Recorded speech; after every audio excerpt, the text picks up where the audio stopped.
Everybody, this is Calvin Waite. I trade crypto for a living. I'm not a registered or licensed financial advisor, planner, or broker, so nothing on this channel should be taken as a recommendation to buy or sell. I also trade all of these things, so I probably have a vested interest in there. But there's plenty of entertainment value and lots of education, so this will be awesome. For those of you who didn't know, my subscription channel is live. So look at the link in the description over at cryptoinfluencers.com and you can see how I make all of my trades and what I do and what I think about everything. This channel is for more hypothetical and looking at trends, and the other one is for actual trading, so you might be interested in that. Well, happy Thursday, everybody. All right, I got real. I brought back my old picture. So now I've got my background in, I'm looking great. We're ready to rock and roll here, so that's good. It's kind of a rainy day over here, so I thought this afternoon would be perfect. We still have about 2 hours till the close, but there's a lot of interesting things happening. As you all know, I'm bearish. It's a short-term bearish. I think I'm bearish for about a month. I think we're going to drop out the bottom, and we're going to just kind of look at any new developments in the last 24 hours to see if there's anything that's strengthening the case for that to happen or not. So first of all, if you have not registered at cryptoinfluencers.com, this is my home base. I definitely would love it if you subscribed here. Once you're here, you can, you'll get the alerts and everything for new videos first. Plus, there's also the option to test out my pro if you're interested. Learn how to manage risk and things. And then Wednesdays, we do live streams, which are super fun. Wednesdays are always insane. For some reason, Wednesdays are either flying high or crashing hard. And so makes it fun while we're trying to decipher what on earth is going on. But yeah, so that's it. Let's go talk about Bitcoin. So last night, we were in the green pretty solidly. And what's interesting about this particular move is that the bull trap that I think is happening would have happened right at this candle body close. And this is where I shorted Bitcoin, right here, right at this.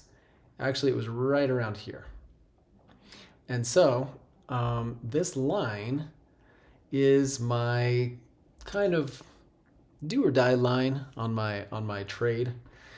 And what we've got is we had a drop really low. We had a candle body close to confirm resistance. Where we had support, it is now resistance. So this flip has happened and it is still in place. The past 2.5 days, we were moving straight up. It almost made this like potentially a cup and handle. Like we were trying to move out of this location. But when we got into the vicinity of this resistance, number one, we didn't even quite get there. And number two, we rejected really hard. So if I go to the 5-minute chart, I just want to show you how this played out. So this is our moment. We kind of moved up over the course of about 20 minutes, but we really got fast. In a matter of only 5 minutes, we popped all the way up roughly into the vicinity of our resistance and immediately retreated and just got totally punished all the way down. About, what is this, an $800 or $700 retreat from there. So that tells you that this resistance is definitely strongly in play. So we had candle body closes right here.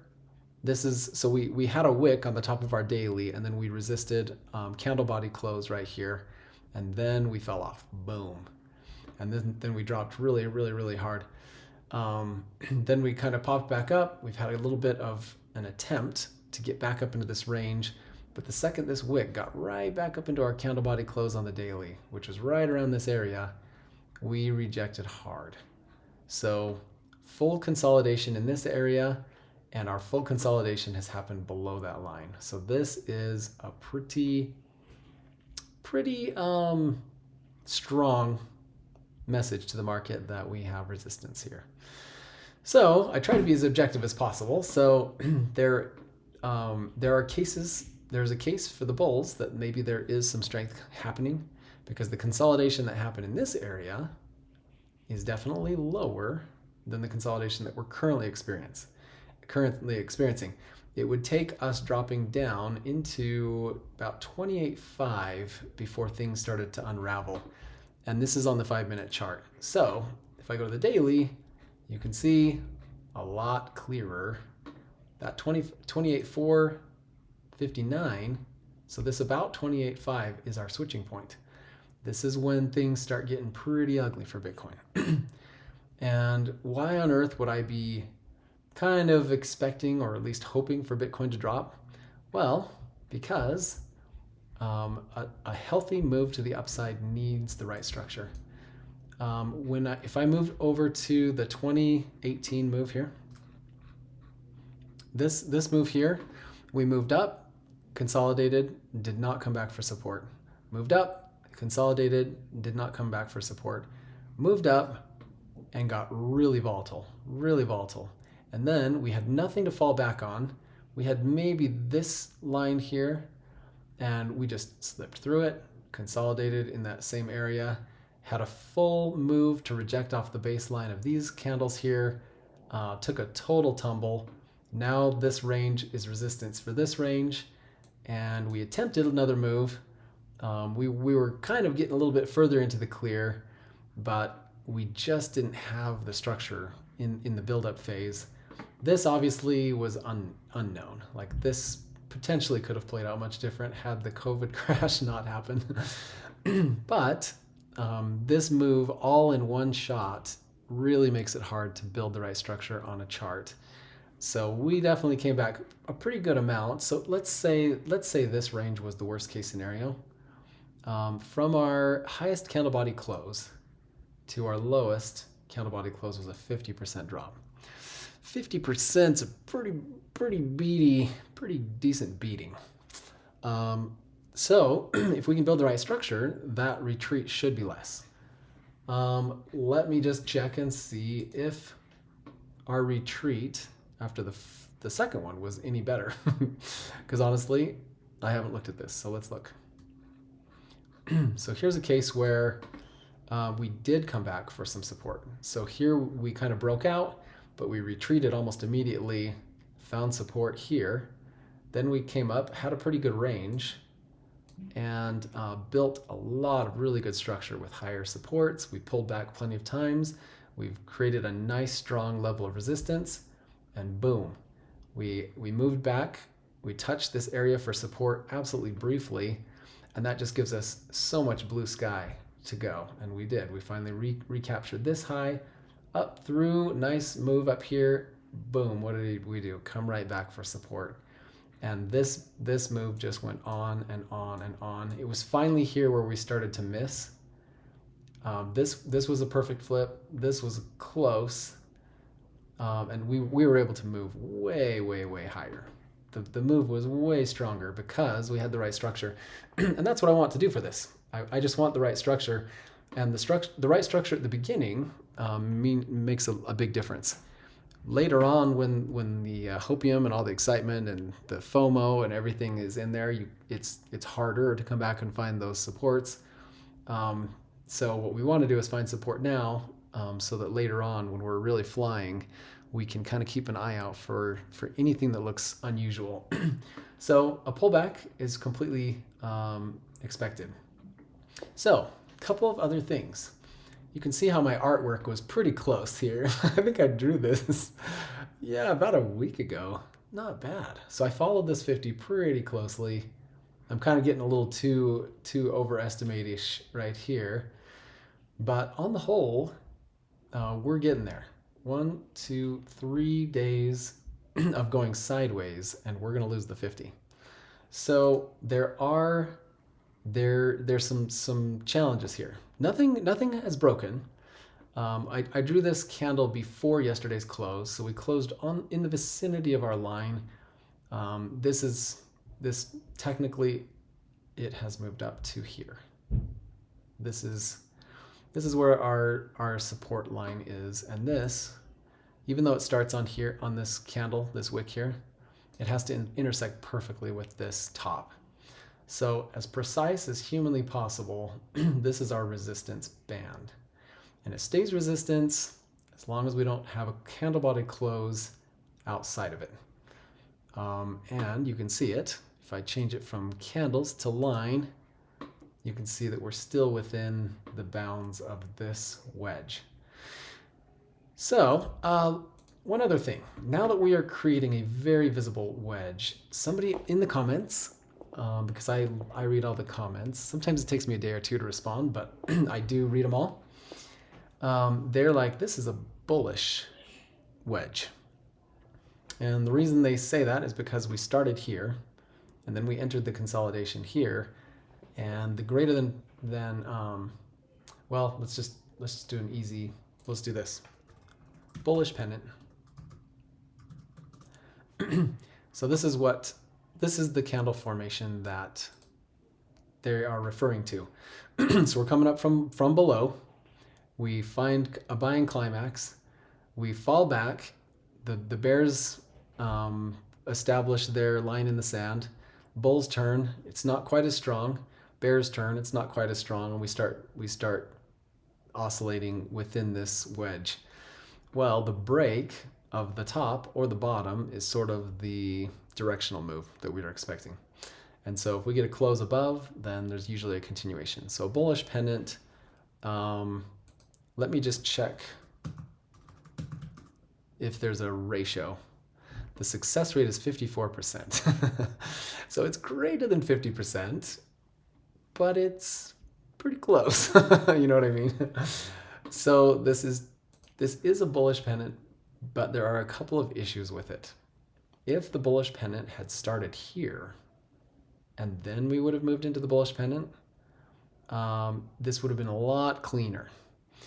We're moving into a wedge from the side. This is more of an arrow rather than a bull pennant. So it changes the dynamics. It really changes the dynamics. Because if you're coming up from the bottom and you start oscillating, it's just you're signaling that the bears aren't strong enough to really pull us out and tip us over.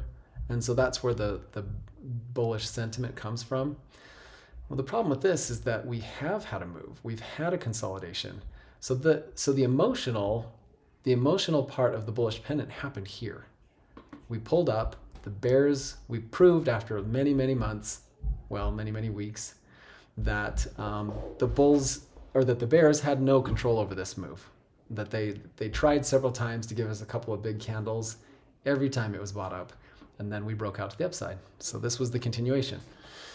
Well, now that the emotions of this move has kind of been exhausted, we've pulled back into the same range.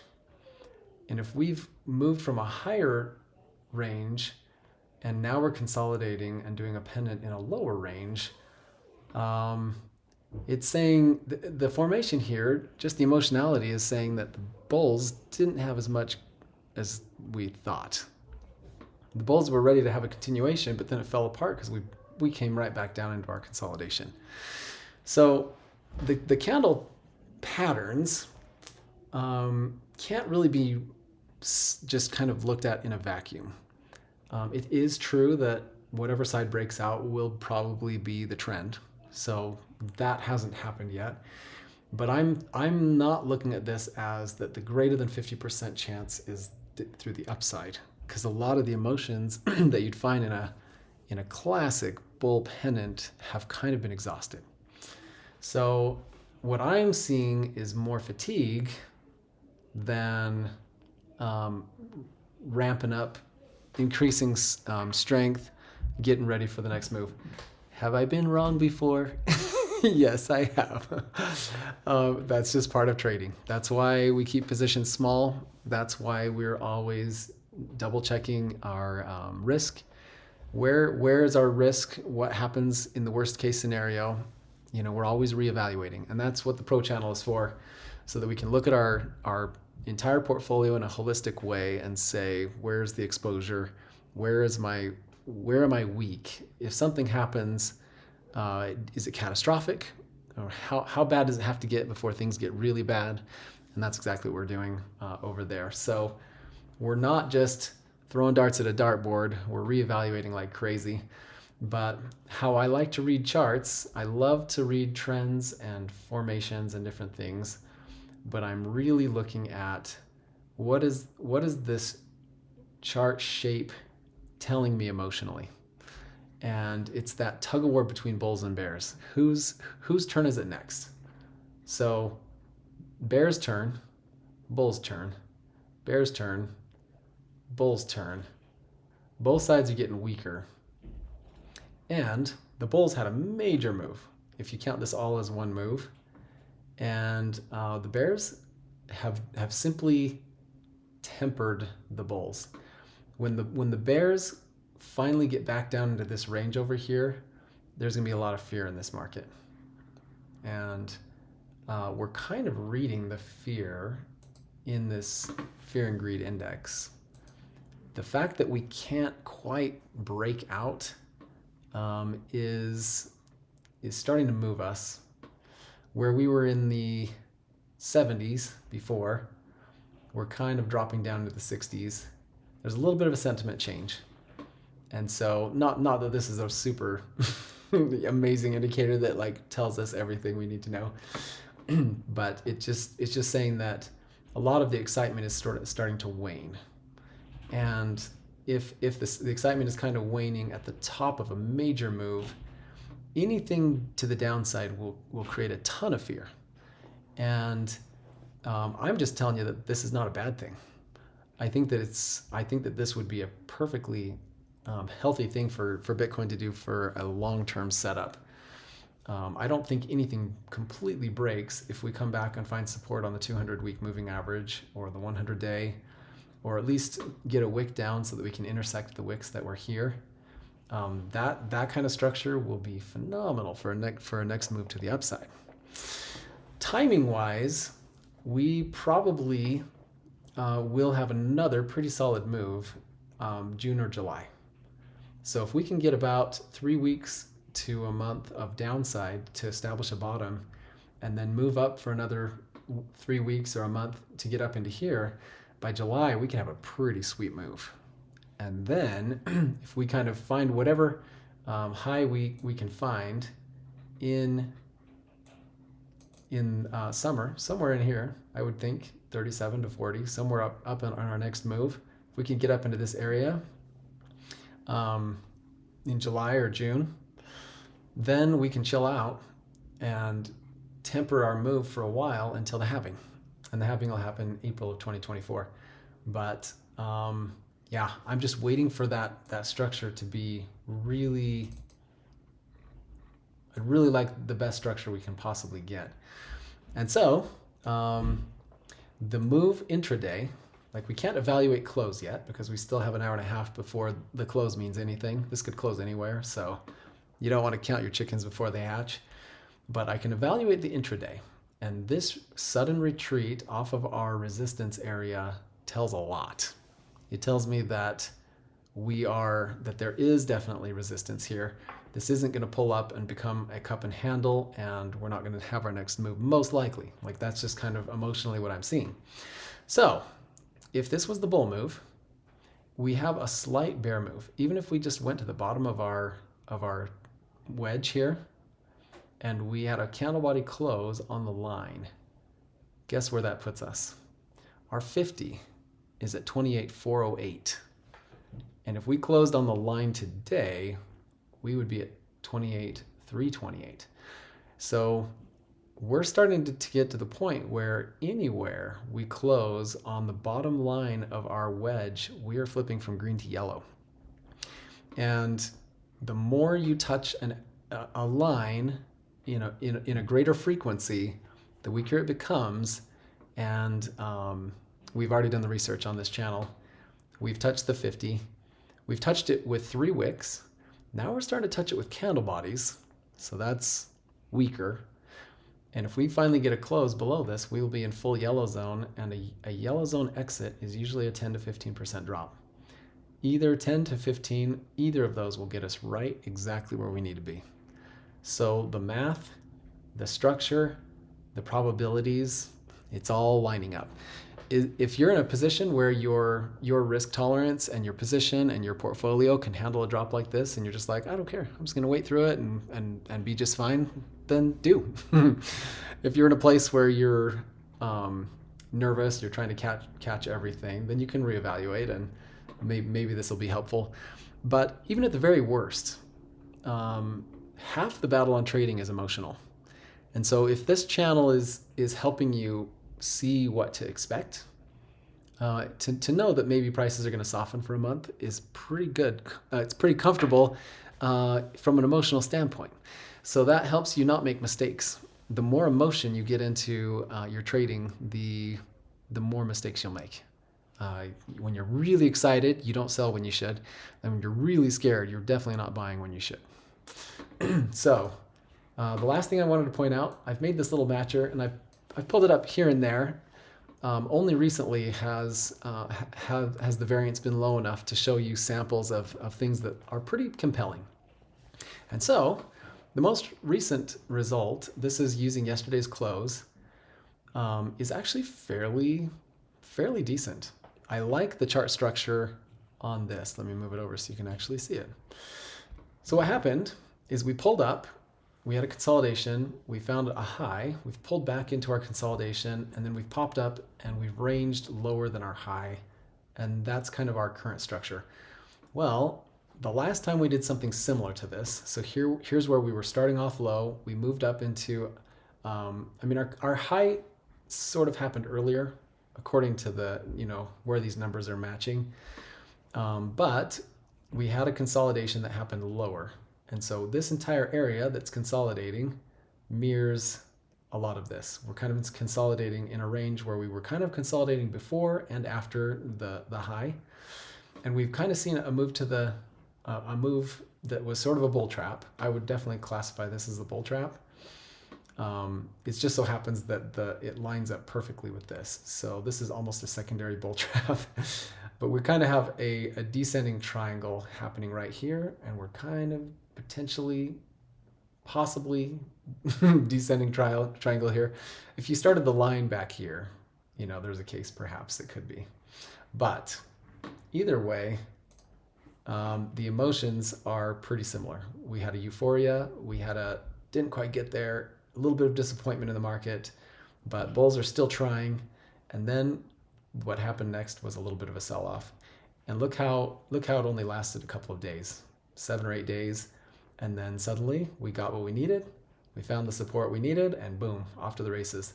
And that's kind of what I'm expecting. I'm not expecting this to be a deal breaker, like that this is going to drop us to 12K or some insane thing, But according to this, the next day it dropped 1.87%. We're not dropping that far. So far we're at 0.82. The average of the top 10 was 0.5% down. And in 8 days, only 8% down. So it's not like, I don't even know what did I say? I said 8, but it said 5, sorry. So if we were from our close here to drop only 5 and a bit percent, yeah, we're still ranging. So this wouldn't even put us out of our consolidation. That's not a likely scenario. If we drop out of this wedge, we have at least this distance to fall. 3,400 from the breakout point, so that would probably be up in here, 3,400. Yeah, see, that puts us at 25 too. So there's many reasons why this would be an 11% drop. I'm expecting a 10 to 15. Anything in this area will give us the support we need off of the 200, and yeah, it'd just be money. It would be such a perfect move. So there's a lot of reasons. So I'm not a permanent bull. I'm certainly not a perma bear. I'm definitely long-term bullish forever. Like inside my soul, I know Bitcoin's going up because the economics of it are just built that way. But from an emotional standpoint, just so you don't make mistakes, it's nice to know whether you should be too excited or not. And that's kind of what I'm trying to do. So we're having a little bit of a pullback. I'm expecting in the next, we have to do this in a couple of days because we have 1, 2, 3 till we're out of this wedge. So within 3 days, something's going to break. My expectation is that it'll break to the downside. A break of the 50 will put us in the yellow zone. A break of this bottom support obviously gives us a 12% drop. So both of these things are lining up. The higher we get, so the longer it takes us to cross the 50, that puts our floor in a better place as we go. So it's kind of cool that we've waited. Had we fallen out here, our drop would have been an extra $300 because we're at like 28.4 versus 28.1, and so we've kind of been getting a little bit of extra support by lasting this long. But yeah, odds are I would say that we're heading down. All right, so anyway, not to belabor, but this is very, very interesting. Ethereum's in a different place. We're very close to the 50, and we've got our head and shoulders. We came up and just rejected on our right shoulder, this same level here. So we've gone from head and shoulders to sort of ranging, but the head and shoulders is still intact. And so losing the 50 will probably drop us out of this support, and our next line is most likely 17. So that's kind of what I'm seeing on Ethereum. But we'll just read it one candle at a time and see what the next day gives us, if there's any change in our emotions. So far, I haven't changed my opinion for a while because it just seems to be playing out, but I will patiently wait for confirmation.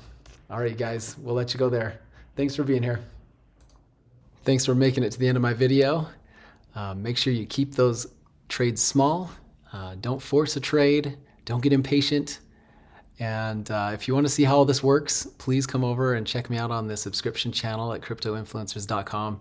Again, the link is in the description.